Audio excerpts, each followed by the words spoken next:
As Jesus came out of the temple and was going away, his disciples came to point out to him the buildings of the temple. Then he asked them, "You see all these, do you not?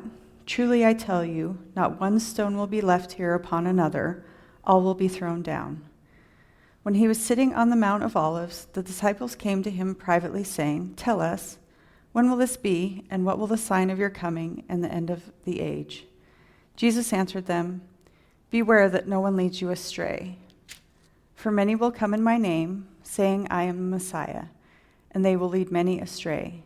And you will hear of wars and rumors of wars. See that you are not alarmed, for this must take place, but the end is not yet. For nation will rise against nation, and kingdom against kingdom, and there will be famines and earthquakes in various places. All this is but the beginning of the birth pangs.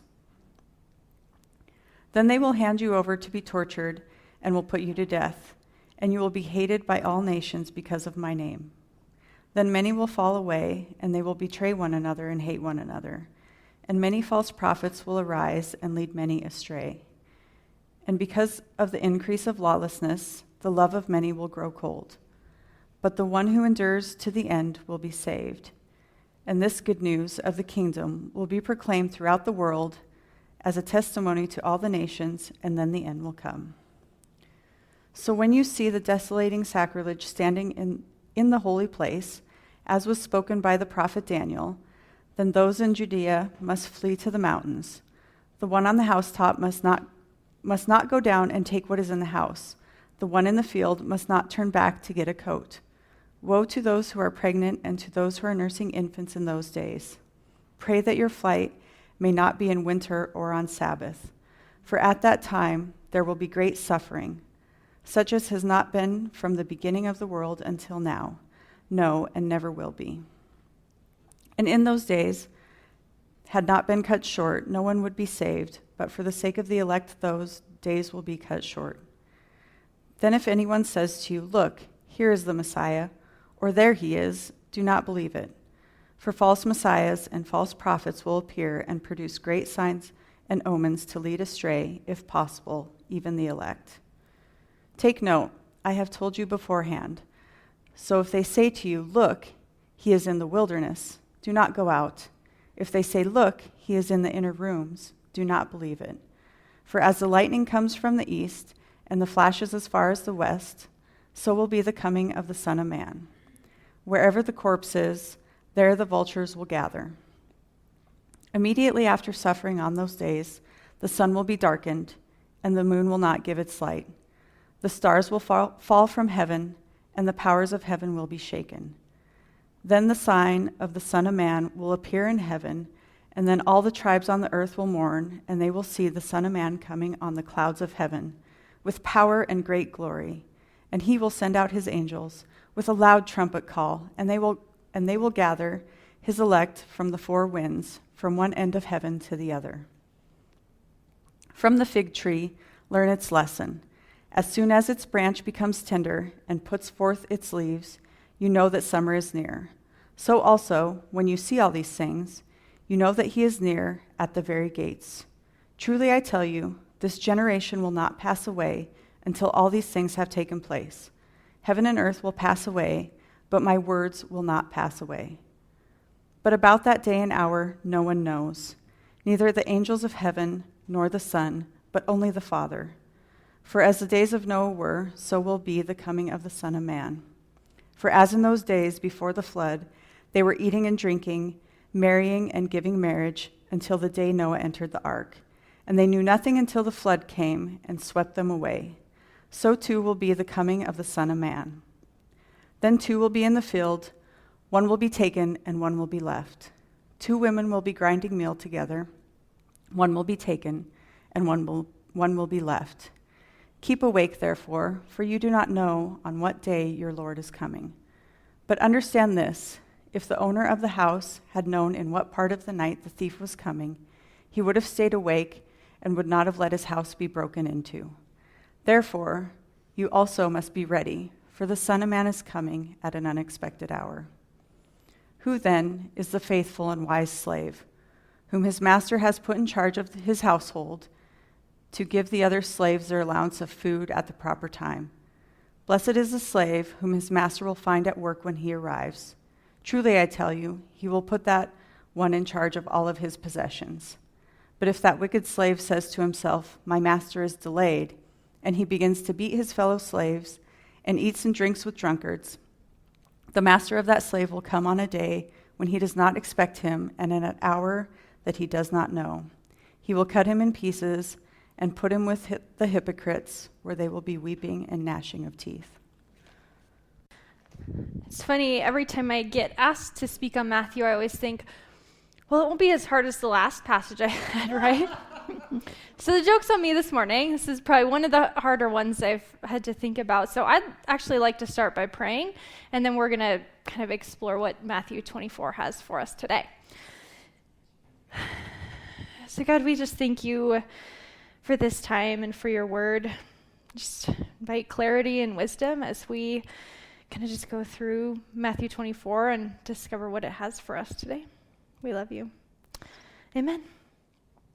So like I said, this was a pretty hard and complicated text for me to think about and me to understand how we're supposed to understand this today. And there was a question I just kept asking myself over and over that provided sort of an anchor point for me in the past few weeks where I've been studying this. And the question was this: what does it look like to be a faithful follower of Jesus in the midst of a crazy world? So that's the question that's going to kind of keep coming up over and over for us this morning. So first, how many of you like hiking? Does anyone enjoy hiking? Yeah, it's one of my favorite things to do outdoors. Maybe I should ask this question too. For how many of you, your favorite part of hiking is getting back to the car? There's a few of you. Okay, all right, that's fine. For me, I love hiking, and my favorite part about hiking is getting up to a high point, getting up to a really high vantage point, and being able to see really far. You can sometimes see where you came up. You can sometimes see where you're going. I think it's because I'm from eastern Montana, so I grew up walking out my door and just seeing miles and miles and miles. And so here you kind of have to get up a little bit higher to be able to see this high vantage point. I got to spend last weekend backpacking in the crazy mountains with some awesome women, and that combined like my love of hiking and my hate for sleeping on the ground. So that's probably a story for another time. But another thing I was thinking about too, especially last weekend, was this idea of perspective. And I don't know if you experienced this, and we experienced this a bit last weekend, when you're hiking and you look kind of up to a point on the trail or up on the mountain, and you're like, all right, we'll be there in 20 minutes. And you're going, and you're going. And it's like that point doesn't move for like 2 hours. Or I think about too, like if you're up and you're like, it looks like I could just get over there in an hour. And it's in reality like a full day hike. I thought about this too. We were watching some mountain goats up. We were up at this mountain lake, and there's a big peak, and there's some snow fields. And at one point I thought, those mountain goats are so tiny. Why are they so tiny up here? I thought, well, you're an idiot. They're just really far away. Like, it's hard to gauge perspective when things are so big. And so this morning, before we look at Matthew 24, I want us to think about reading this from a high point of view. Like, there's a lot of events that are referenced in here, some that happen in the past, some that happen in the future for them, some that are still yet to happen even for us today. And so the timeline gets a little messy and a little muddy, but it helped me to kind of think about getting up high and looking down at this story as it unfolds. And I think, too, it's worth mentioning that we bring a lot of, like, a very different perspective than the original first century audience. Like, we just have all sorts of different ideas and mentalities and perspectives. And so we're just going to keep that in mind before we look at Matthew 24. So we're going to hit a few points in here. We're not going to hit all of it. It's pretty long. But just to start out here, as Jesus came out of the temple and was going away, his disciples came to point out to him the buildings. Jesus, look at the buildings. Look at the temple. We know it's magnificent. It was this huge, gorgeous piece of architecture. And Jesus is a bit of a downer. He says, you see it? Well, I tell you, not one stone will be left here upon another. All will be thrown down. When he was sitting on the Mount of Olives, the disciples came to him privately. So this is an interaction between Jesus and his disciples. There's no crowds, there's no Pharisees. It's this private interaction. And the disciples say, "Tell us, when will this be? And what will be the sign of your coming and of the end of the age?" So the disciples ask him two questions. When will the temple be thrown down? And when will be the sign of your coming and the end of the age? And I think for them, I couldn't help but wonder if they thought they were asking one question. Because for them, the temple would have been central to religion and power, to everyday life, like it was the center of their known world. And so I kind of wonder if they think they're asking one question, and in reality, it's two different questions. The rest of the text is Jesus' response. How does Jesus respond to these questions? So before we get into it, there's a lot of different ways and interpretations and ideas and thoughts about all of the events in here and when they happen and if they have happened yet or if they're going to happen. There's a lot of different ideas. I'm willing to be wrong. I just went with what seemed like the right answer to me, but there's a lot of conversation about that. So the first section, I think Jesus says something to set up the answer to these two questions. So just listen to this. Jesus answered them, "Beware, no one leads you astray. You will hear of wars and rumors of wars. Nation will rise against nation, kingdom against kingdom. There will be famines and earthquakes. They will hand you over to be tortured and put to death. You will be hated by all nations because of my name. Because of an increase of lawlessness, the love of many will grow cold." Does that sound like the last 100 years immediately following Jesus' death? Yeah, we know this happened. We know there were false prophets, there were wars, kingdom rose against kingdom. We know that this happened 100 years after Jesus' death. Does this also sound like the most recent 100 years in our history? Yeah, it does. Does this sound like any point in human history? Yeah, it kind of does. And so I think this first section, Jesus is speaking to the chaos of the world, the confusion of the world. And if you're following along, I kind of think it's verse 4 through 14. He's just laying the foundation of a chaotic, tumultuous world. So let's keep going. I think the second section of this text is 15 through 35, and he responds to the first question the disciples ask: when will the temple be destroyed? So when you see the desolating sacrilege spoken of by the prophet Daniel standing in the holy place, let the reader understand. Those in Judea, get out, flee, run. Don't go back into your house to grab whatever. Don't go back to the field to get your coat. Just get the heck out. So what's happening here? What is that phrase, desolating sacrilege? That kind of struck my eye when I was studying this. And it goes back to the book of Daniel. So it shows up in Daniel actually multiple times, and I had in my mind to go through each time and kind of go through when it shows up. But again, there's a lot of debate about when this shows up and did this already happen or has it yet to happen. And so for our purpose this morning, the book of Daniel takes place about 500-600 years before this interaction. And it takes place during the first Babylonian invasion of Jerusalem, and many people, including Daniel and his friends, were taken into exile. And the first half of the book of Daniel kind of goes through these different crazy stories about how God shows up in the lives of Daniel and his friends. The second half of the book is wild. It's all these dreams and visions that Daniel has about these future events and end of the ages, and it's full of symbolism and imagery. And so I think what Jesus is saying here is he's telling his disciples, take a look at Daniel, and you will better understand what I'm saying for you here today in this interaction. So we keep going. Another thing that stood out to me, we're just kind of skimming over the top of a lot, but another verse that caught my eye was verse 29, and it says this: immediately after the suffering of those days, the sun will be darkened and the moon will not give its light. The stars will fall from heaven and the powers of heaven will be shaken. What is going on? Where would the disciples have heard this before? This is a reference back to the prophet Isaiah. And Isaiah is writing a prophecy against Babylon. So centuries or years before this, Babylon was a big, kind of evil, arrogant empire. And Isaiah wrote a prophecy about how Babylon was going to fall. And it was going to fall really quickly, and it was chaotic and tumultuous. It was like the known world was crashing at the time. And Isaiah writes this: "For the stars of the heavens and their constellations will not give their light. The sun will be dark at its rising, and the moon will not shed its light." So Jesus is doing a couple things here. He's saying, in his eyes, Jerusalem has become as bad as Babylon, and it's going to fall, and it's going to be chaotic and tumultuous.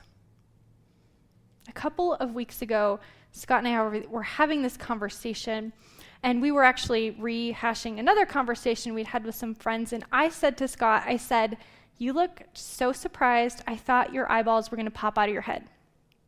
Did I actually mean that his eyes were going to come flying at me across the table? No.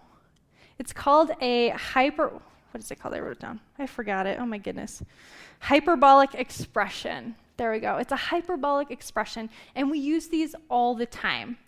I died of embarrassment. Clearly you didn't die because you're telling me you're embarrassed. We understand that to mean you're really, really embarrassed. Or I paid an arm and a leg for my house, which if you're in the housing market, you probably feel like that, but it doesn't mean you really chopped off your arm and your leg and you turned that in for payment. We're meant to understand that you paid a lot for your house. And I think that's what Isaiah is doing here and what Jesus is referencing here.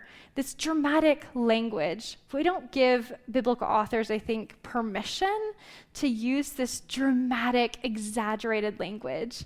Like Babylon is going to fall and it's going to be as crazy as if the sun shut off. Right? It sounds kind of funny to us, but we use these phrases all the time.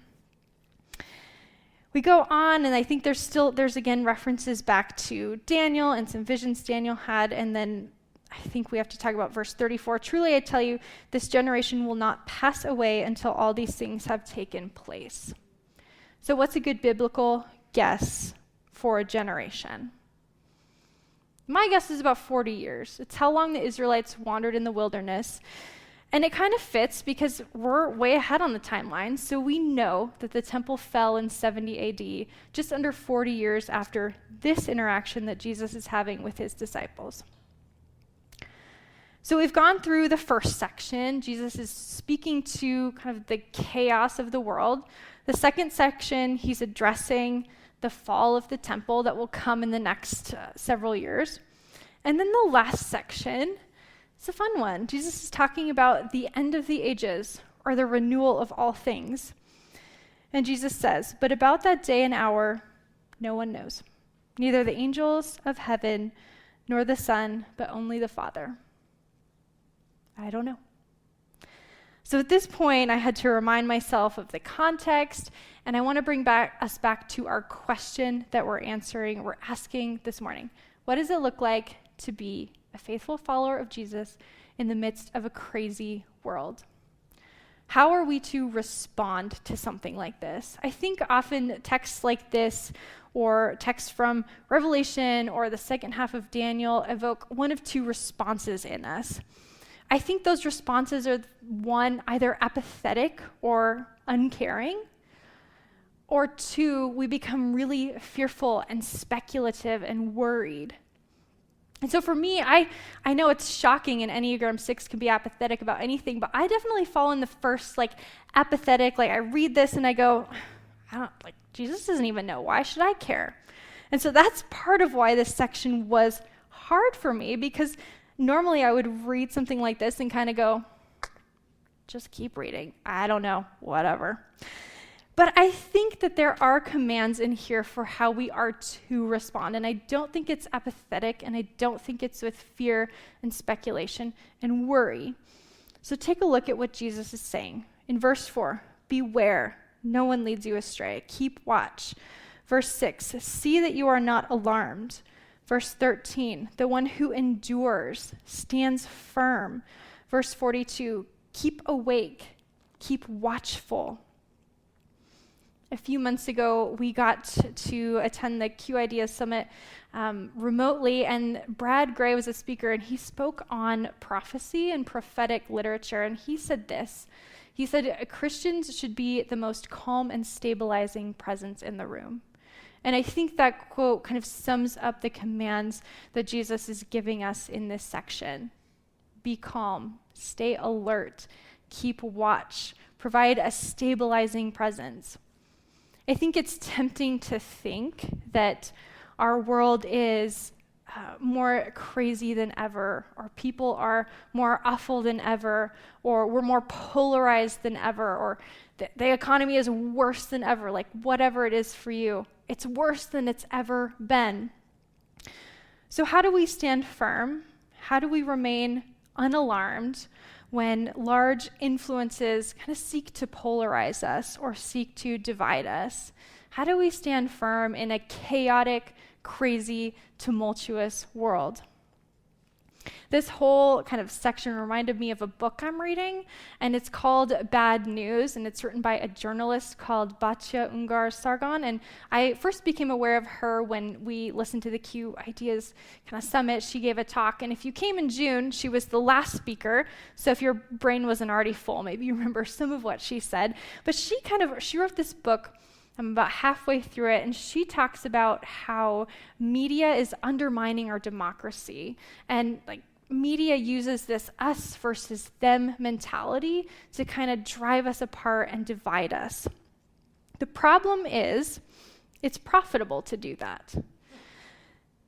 So think about the last time you got on social media or Facebook, or you looked at a news headline. How many of you felt kind of like a bit of rage or a bit of confusion of like, how could someone read that? Or how could someone write that? Or how could someone say that? How could someone think that? The problem is someone just made $1 million when you felt that feeling. So how did we get here? This is my little side tangent because stuff like this is so interesting to me. So how did we get here? Throughout most of American history, journalism was centered in small towns with one newspaper maybe. And the owner of the newspaper said to the journalists, like, hey, we live in a town that's half conservative, half liberal, 60% conservative, 40% liberal, whatever. And so instead of alienating half of our readers, we're going to report the news as the news. And then in the opinion pages, we'll have political or conservative and liberal ideas, all right? And so they had one newspaper for the whole town, and for much of American history, journalism catered to kind of this vast American middle. The problem today is that recently we've seen, obviously in the last decade or two, a rise of digital media. And the problem with digital media is the measure of success has changed. The measure of success is no longer the breadth of your readership or the diversity of your readers. Success is measured in engagement. So what is engagement? It's a click, or someone retweeted your article, someone posted a comment, maybe somebody posted an angry comment. And it's known in journalism that the most engaged readers are often the most extreme. And so it's become profitable for digital media and social media to engage the worst tendencies of the most extreme readers. So how do we know this? In 2017, the New York Times put together a data science team, and they asked their target audience to rate how articles made them feel. And they learned that the more emotion you felt when reading, the longer you were likely to stay on their website, the more likely you were to click on another link, and the more likely you were to click on an ad. So they created a machine learning algorithm to predict how future articles would make readers feel. And so they took this information and sold it to advertisers. So when Nike or whoever goes to the New York Times and says, hi, I'd like to buy an ad, they say, great. How would you like the reader to be feeling? So essentially, we have these huge corporations and entities putting millions and millions of dollars into monetizing our emotions and pulling us to the extremes. And this happens on both ends. And I think it's led to this perception of extreme polarization and difference in our society today. And I think that because I've actually experienced like kind of the opposite of this in my life. I think it was last summer, myself and a guy named Mark were in the same book group. And so that's kind of when I first met Mark. And when I first met him, I thought, man, this guy is extreme. And it's funny because I don't consider myself an extremely political person, but for some reason I thought, this guy is way on the opposite end from me. And I can't remember what situation it was or how we started emailing back and forth, but we started exchanging articles and news articles and emails and ideas, and that led to meeting up for coffee and kind of talking through all of these ideas. And so over the past year, I am shocked at how often we find ourselves kind of somewhere in the middle. It's crazy. And don't get me wrong, we still have different ideas for how to think about that or what to do about that. But it was so funny when we kind of got down to it and started talking and listening to each other's stories that a lot of times our values and our morals and our desires for our family and job and all that sort of stuff aligned pretty well. We were kind of often in the middle. And so what does it look like to be a faithful follower of Christ in the midst of a crazy world? I think Jesus lays it out for us in this section. Be aware, keep watch. There are really powerful entities and corporations that seek to divide us and polarize us and make it seem like things are really awful and really terrible. I also think too, going back to the book I was reading, her point is all about how we've replaced spirituality and community with information and knowledge. And I think that this passage has the backdrop of community. Jesus isn't sitting on a mountain by himself. He's with his 12 disciples. There's a community. We know what happens to one in a few days, but there's a backdrop of community and support and fellowship in this. I found this verse in Philippians, and I thought it just really summed up kind of what Jesus is commanding. So I'm almost done. So the band, you guys can come up and get ready, and ushers, you can get into place if you'd like. So this text from Philippians, Paul is writing to the church in Philippi, and he's telling them, live your life in a manner worthy of the gospel of Christ, so that whether I come and see you or am absent and hear about you, I will know that you are standing firm in one spirit, striving side by side with one mind for the faith of the gospel, and in no way frightened by those opposing you. I think Jesus' death and resurrection and whatever happened on the cross means that evil entities and forces don't get the last word in this world. And this text is a good example of how we are called to live in the midst of a crazy world. We are called to stand firm, to endure, to keep watch, to be aware. And ultimately, I think we're called to be people of hope. Thanks for listening. If you'd like to learn more about Narrate Church, find us online at narratechurch.org or look us up on Facebook or Instagram.